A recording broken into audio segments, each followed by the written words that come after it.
It started with the shadows. They danced along the walls of my apartment in odd patterns, shifting when there was no one to cast them. My dog, Max, started barking at these shadows, his tail between his legs, a low growl rumbling deep in his chest. I thought it was just a trick of the light or maybe a neighbor's TV flickering through the window. But then last night, as Max barked furiously at the corner of the living room, there was an unmistakable response. A guttural bark echoed back. I should mention that I live alone on the 12th floor of a high-rise, and my nearest neighbor is a floor below.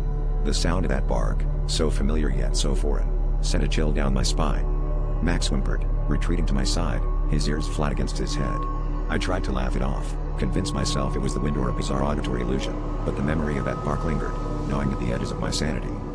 Things escalated the next day when I found claw marks on the walls, sharp and deliberate, as if something was trying to break through. The air turned heavy with a sulfuric scent, and Max refused to leave my side, growling at the walls with renewed intensity. I felt like I was being watched, the walls closing in, the shadows growing bolder, more defined. Each bark from Max was met with that haunting mimicry, growing louder, more aggressive. Last night, I finally understood. As I lay in bed, the shadows pulled into a dark mass in the corner of my room, and a voice, not a bark, a voice, whispered my name. It was my own voice, distorted and sinister. The shadows began to move, creeping towards me, and Max leapt to my defense, barking wildly. But this time, when the voice barked back, it was a command, and Max stopped, his eyes glossed over.